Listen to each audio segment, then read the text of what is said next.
No gym, no time, no excuses. This changes everything. I barely exercise, but I'm still in the best shape of my life, and here's my secret. So I'm in Girona today, which is in Spain, about a 3 hours drive from where I live in Andorra. And I can't get over how beautiful this place is. It's just gorgeous. Medieval streets, the cobblestones, the colours. I've been walking for about half an hour and I've barely noticed it because there's so much to look at. It doesn't feel like exercise. It just feels like being alive. And that's exactly what I want to talk to you about today. Because somewhere along the way, we got sold this idea that exercise has to be this big, organised, slightly miserable event. You have to get your kit on, drive to a building, do the thing, whatever that thing is, for an hour, and then drive home, shower, collapse. If you can't fit that into your day, well, you're just not committed enough. That is nonsense, and I'm going to prove it to you. Today, we're going to talk about exercise snacking. I've talked about it before, but what it is, why it works, and why it might honestly be one of the most powerful things that you can do for your health in midlife. Stay with me. So before I get into it, a quick hello to anyone who's new here. I'm Emma Voysey. I'm a health coach. I'm based in Andorra. Today I'm in Girona because we're away for the weekend. But I specialise in helping women in midlife get their mojo back without medication, without punishing themselves, and without following that advice that was designed for a 25-year-old body. I run a 6-month one-to-one coaching program called Sweet Enough, because you are, and it's delivered entirely via Zoom, so it doesn't matter where you are in the world. I have clients everywhere from the UK to the USA to Australia, New Zealand, all over the place. And I work within a framework as well called the Root Cause Protocol, which is a mineral balancing approach to health that has genuinely changed the way I practice. So more on that later in the video. If any of this sounds like something that you'd like to explore, there's a link in the description below to book a free discovery call with me. Half an hour, no pressure, no pitch, just a conversation. See if we're a good fit to work together. Let me start with the thing that I hear most often from clients. Emma, I just don't have the time. When somebody tells me that she or he doesn't have the time for something, what they're actually telling me is it's not a priority yet. And that's not a criticism, it's just honest. Because we all make time, don't we, for the things that matter to us. The question is, do you understand what's at stake? Because here's something that might shock you. Do you know what the very first symptom of heart disease often is? No? Any ideas? It's death. Not a warning, not a little flag. Death. Strokes and heart attacks frequently arrive with 0 prior symptoms, and the incidence of heart disease in women is actually much higher than it is in men. So we just don't talk about it as much. I'm not saying that to frighten you, obviously. I'm saying it because movement isn't optional, it's medicine. And exercise snacking is one of the most accessible prescriptions that I know. So what is it? Well, as I said, I have talked about it before. Exercise snacking is simply short bursts of scattered movement throughout your day, rather than one long session. So we're talking 1 to 3 minutes at a time, a few times a day, and that's it. You know, it's just whatever you can fit in around daily life. But the important thing is you have to keep fitting it in. So research shows us that even doing this 3 times a day, but doing it 7 days a week, produces significant improvement in cardiovascular health. Not some benefit, but significant benefit. And that's comparable in many cases to longer structured sessions. So I'll put my research links down in the description, just in case you think I'm just making all this up. So think about the word snacking for a moment. It's the thing we all try not to do, isn't it? A snack is not a full meal, but you'd still notice if you hadn't eaten anything by 3 p.m. So your body notices the absence of movement in exactly the same way. Now, our muscle mass starts declining from around age 30. I know, amazing, isn't it? And then after 60, that decline accelerates. So we lose somewhere between 1 and 2% muscle mass per year. So muscle isn't just about looking good in a pair of jeans. Muscle is your metabolic engine. It's your blood sugar regulation system. It's what keeps you upright and independent and out of a care home at 80 or 70. And the brilliant news is that even small frequent bouts of resistance and movement will slow that decline substantially. I mean, it's just a non-negotiable, isn't it? So here's where I want to diverge from the standard exercise advice, because there's something that most fitness content completely ignores. And it's something I've become very passionate about since going deeper into the science of hormones and minerals. Chronic, intense exercise done in a state of stress, and the stress piece is really important, actually raises cortisol, your stress hormone. And chronically elevated cortisol is one of the biggest drivers of fat storage, inflammation, thyroid disruption, and mineral depletion. And I see this with clients all the time. It's absolutely everywhere. Someone who's training really hard, eating very little, running on caffeine and willpower, doing everything right, and they're exhausted and they're gaining weight around the middle and they're wondering what on earth is wrong with them. And they just feel like they've completely failed. But the thing is, nothing's wrong with them.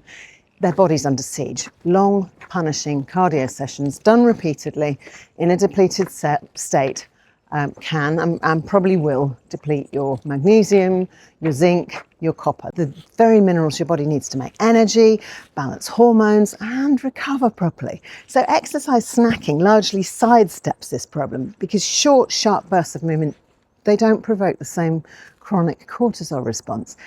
They actually do the opposite. They release something called, this is the only sciencey bit I'm going to give you, myokines. Myokines are chemicals that your muscles release when they contract. They're essentially messages that your muscles send out to the rest of your body. Grow, repair, reduce inflammation, regulate blood sugar. Scientists have only been studying myokines seriously for about the last 15 years or so. And what they're finding is really remarkable. Your muscles, let's go down these steps here, Mike, shall we? Your muscles are an endocrine organ. They talk to your brain, your liver, your fat cells. Every time you move, you're sending a message. So the short bursts, they're not less effective. In some ways, they're smarter. Right, so let's get into the nuts and bolts of this. How do you actually build this habit? Right, so first of all, and this is super important, choose movement that you actually like. I know that sounds really obvious, but people consistently choose things that they hate, and then they wonder why they've stopped. Or if you dread going to the gym, you are never consistently going to go to the gym. And that's not a character flaw, is it? That's just human nature. Walking is the single most underrated form of exercise on the planet, especially walking with hills or with a dog. Here comes a car. Come here, Mikey. Wait there. Good boy.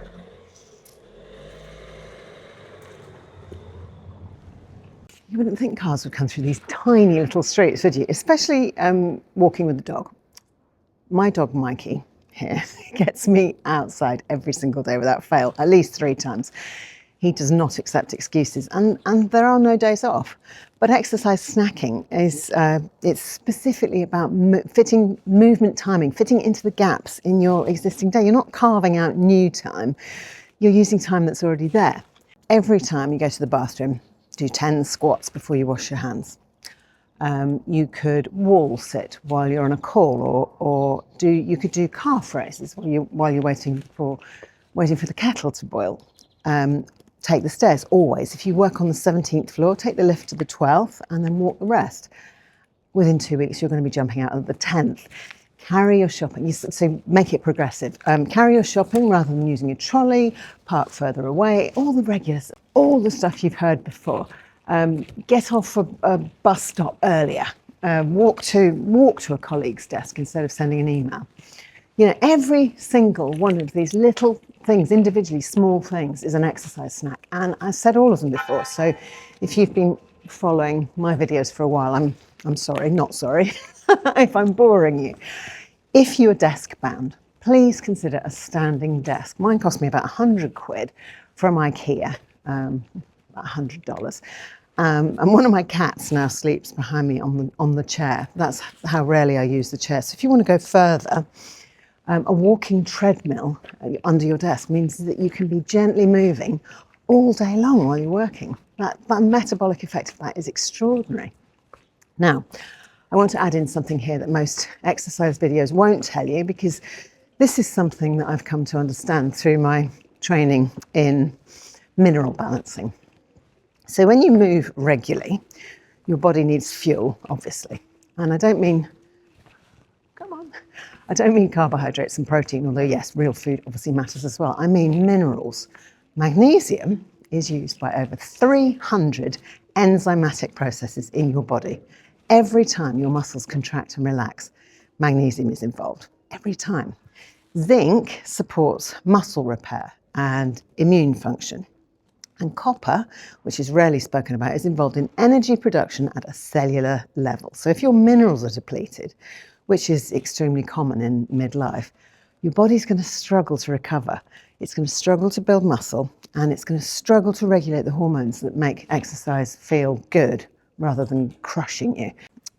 And here's something else interesting. A client told me just yesterday, she'd been adding mineral drops to her water over the last couple of weeks since I last spoke to her, and her leg cramps, her Charlie horses, as you Americans say, had disappeared completely. So big shout out for minerals. I use concentrate drops in my water because tap water is mineral depleted from the purification process.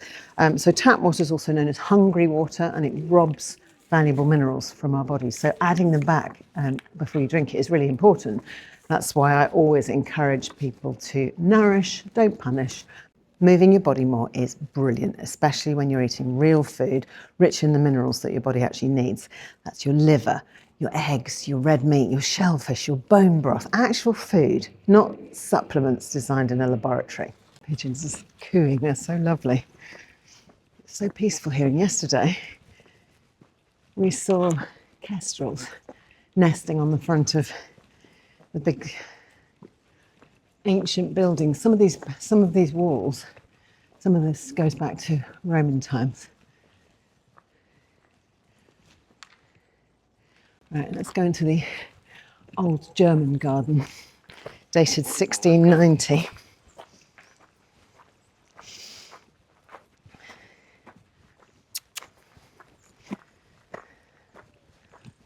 Come on.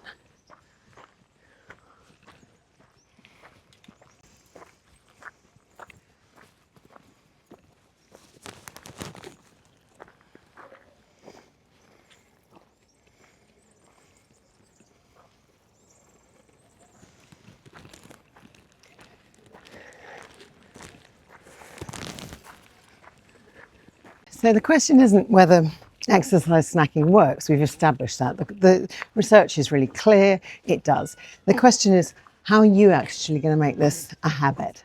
Habit stacking is the answer. You attach a new behaviour to an existing behaviour. Every email you send, 5 push-ups. Every time the phone rings, stand up and pace while you talk, or do the squats. Every ad break on TV, a set of lunges. You link the new thing to something that's already automatic. So start small and build up gradually. This is how you make habits stick. Commit to 30 days, like we did with the 30-day decluttering challenge back in January. Print off a calendar, mark off each day. I know it sounds really simple, because it is simple, but simple isn't the same as easy. And the first 1 to 2 weeks are the ones where most people are going to fall off. So tell someone. Be accountable to someone. Get someone to do it with you. Leave me a comment in the comments below, because accountability changes everything. Remember, the goal is not to look like someone in a fitness magazine. The goal is to be the person who at 80 gets up off the floor without any help, the person who carries her own shopping. So this is another tower. We'll go up to the top. Let's go up these steps here, Mikes. This way. Oh my gosh, look at that. Whoa. Mikey says, right, we're off up there. This is such a massive cathedral and ramparts, and I have no idea of the history of it, but I will look it up.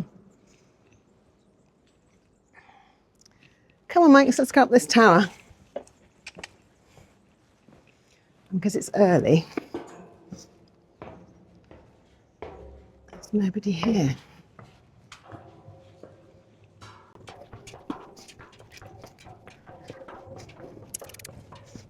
Come on, Mike. Come on, Mikey. Come on. Mikey's taking those steps very carefully. Good boy. Oh, look at that.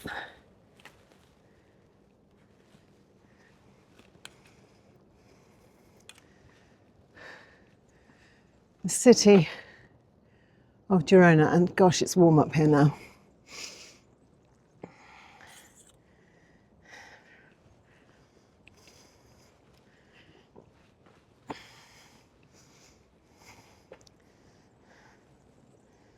An accident. That's a series of good daily decisions made over a long period of time, and it starts today, walking through this amazing city of Girona. So if this has given you one practical idea that you can use today, I'd love to know what that is. Leave it in the comments. And if you're someone who wants help, somebody to hold your hand, to go deeper, to actually understand what's happening in your body and get a proper plan together, then please take a look at the link down in the description. I work with a small number of clients, one-to-one, as I said, via Zoom, all over the world. There's a discovery call option if you want to explore that. Right, I need to go and find my morning coffee. The old town awaits. I will see you next time.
If you enjoyed this one, you might like to watch one of these two next. And in the meantime, from Mikey and me and Girona on this beautiful blue sky day, cheerio for now. Thanks for watching. Good boy, good boy.